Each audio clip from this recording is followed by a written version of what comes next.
that is a big bass. Yep, that's a big bass. Come on, baby. Come on, it's a little bit closer. It's a little bit closer. Hey guys, Mike here from Vinny Outdoors. Welcome to, I guess we're gonna call it a special edition episode.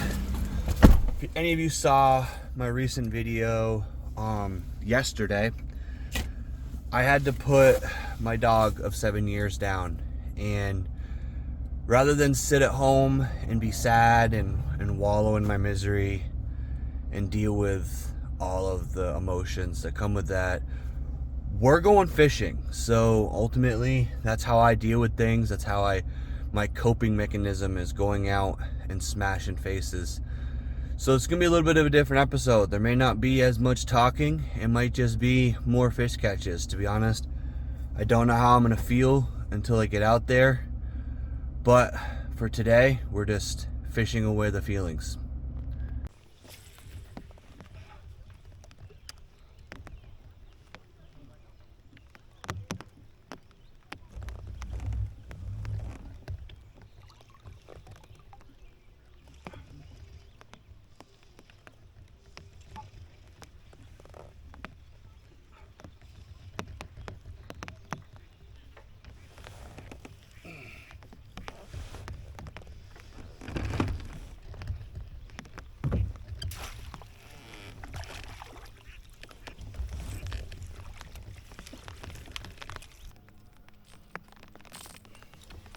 Look, so that was kind of a cool fish catch because it was on a brand new bait I just bought.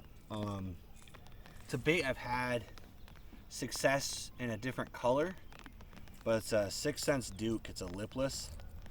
This one doesn't thump as hard as like a war peg, which is what I usually use a lot of, but it's a cool color. It's 4K bluegill. If you guys saw my videos in the springtime when I was doing a lot of spawn fishing, I was actually using the jointed swim bait version of this bait, and it has the same pattern or same kind of color to it, and I'm really impressed with that color. It's just subtle enough where it doesn't, stand out too much, but it definitely looks really good in the water, and it seems to have pretty good success with the largemouth. I'm also trying out something that I've been looking for a long time for a moderate action rod. I really like moderate rods for certain applications. One, treble hooks especially, for a few reasons. If you guys aren't familiar, moderate action rod means it bends a little bit more and it takes a little longer to get it fully loaded up. Now, it sounds like that would be a bad thing, but when you're fishing a treble hook bait, what happens a lot of times for me, I tend to have an overkill hook set. My boy Bear Fishing actually picks on me about it because he says that, every hook set, it looks like I'm tuna hooking them instead of just bass fishing. So what the moderate rod does is it actually gives you the advantage of being able to still have that same hook set, but it gives you like that shock absorber. So I'll show you guys what I mean by moderate. So if you look at my rod right here, this right here, a normal fast action bends to there. Now, when this rod loads up, I actually have that much more bend, and it does a couple of things for you. Like I said, it gives you the shock absorber, so you don't like rip the fish's face apart when you do that hook set if it's a too hard of a hook set. But also what it does is when you're fighting that fish, you're less likely to bend out a treble hook, and that has happened to me quite a few times, where I've been fighting a fish back to the boat and had a treble hook bend out because I'm putting too much pressure on that fish. The other benefit that I didn't actually think about at the time, but ultimately it ended up helping, was this little bit of milfoil on here, is that it actually helps me when I get closer to the boat. A fast action rod also unloads fast as well as loads fast.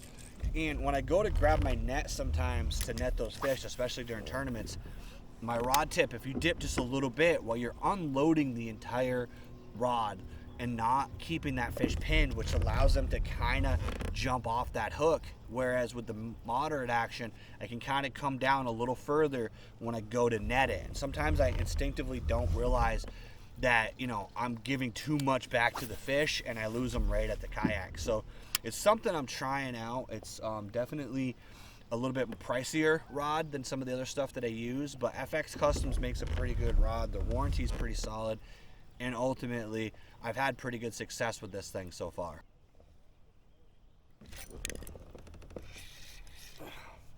It's a good one. I think that might be a big bass. Oh, that is a big bass. Oh man, come on baby, come on. Wow, this thing is like dogging me bad. Yep, that's a big bass. Come on baby, come on, it's a little bit closer. It's a little bit closer. Hell yeah. Yeah, baby. That is what we came over here for. So right there, guys, 18-inch largemouth. I'm gonna say he's probably about 3 pounds. Gonna let him go.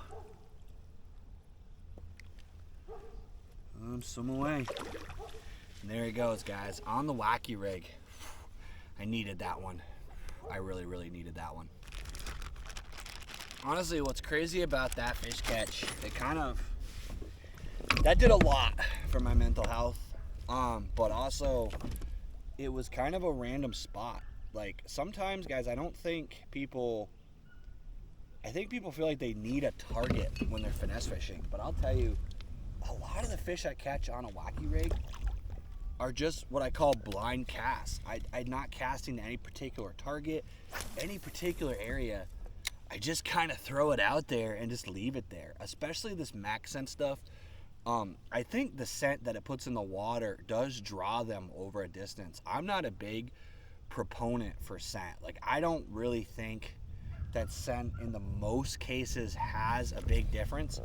A lot of it comes down to also, I fish a lot of like dirty water that already has a scent to it. Like, I don't think they're gonna find that max scent over something else. But every once in a while, I'll just throw a max scent worm out and I just leave it. Just dead stick it, do my thing. Sometimes I even throw a bait out and just retie. Did that during my last tournament.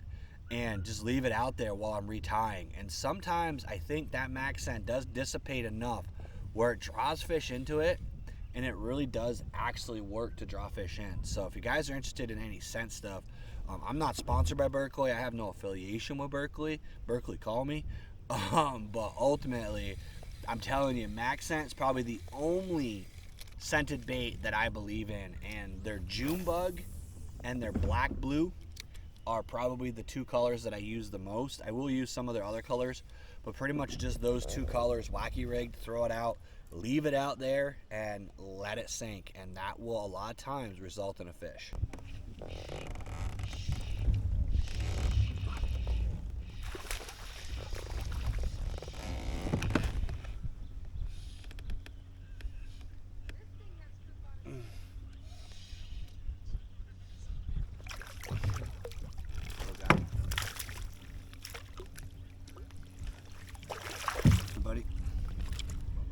That one right there, guys, was on the Wacky rig.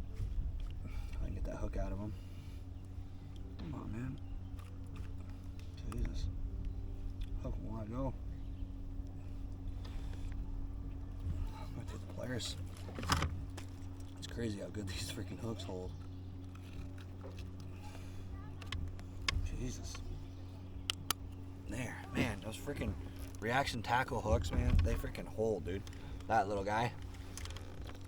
That was on a Lake Fork rattlesnake worm. It's a little bit different style of worm. It's like a 5-inch worm, but it's got a big profile to it. It's a little bit heavier. I like to use those when there's a high pressured area, because a lot of times everybody's using a Senko and it's the same profile. Whereas if I'll show you guys again, these right here when I get one out to put it on. They're a little bit different because they have all these ribs, so they fall differently. And like you can see, it's pretty thick. It's pretty good size. So these are 4-inch ring fry. That's what they're called, and they're made by Lake Fork. They're probably my favorite worm to use for wacky rigging, because the way the ripples on these baits hit that water, it causes it to like really fall funky and erratic in the water. So it really helps to make it a little bit different than what they used to see all day long. So Just helps you stand out amongst a crowd of fishermen. Yeah, I'm gonna get out of here soon.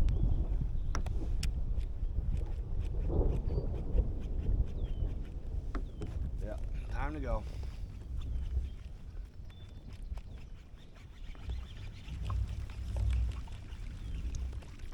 Yep, time to go. All right, guys, I am busting my butt for sure. I just saw lightning. I've actually seen about 3 or 4 bursts of lightning coming down. I will fish nasty weather. I will fish high winds. I will fish rain. But lightning is not something I play with, and I advise everyone to have the same stance. If there's lightning, get the hell off the water, and that's what I'm doing. So it's gonna be a quick outro, guys. I really wanna thank everyone who has taken time to watch this video. Anyone who commented on the memorial video for my puppy, for Ellie. I really appreciate everyone who reached out and gave me well wishes. It means a lot to me to have a community. That's really why I posted the video, not for the pity, but you know, I have a lot of people who are actually invested in me as well as the channel, and I wanted to share my puppy with everybody. So that's something that was important to me, and that's why I did it. I didn't do it for views. I didn't do it for likes. I did it because I wanted to show tribute to the pup that I've had for 7 years. And like I said, this is kind of the continuation of that, because, you know, she was a member of the family. But enough of that, enough sad stuff. Today, it was a really good day. I caught some fish on my FX rod. I think it was 2 crankbait fish I caught on that. I caught a couple of fish on the Wacky rig, which was fun. That one big one, which was awesome. Really just had a good day, reset, ready to go back into the work week and get to next weekend where I'm practicing for a tournament. So be on the lookout for that video. Want to thank you guys for coming along with me. I always appreciate everybody who takes time to watch my videos. And as always, let's get out there, catch more fish.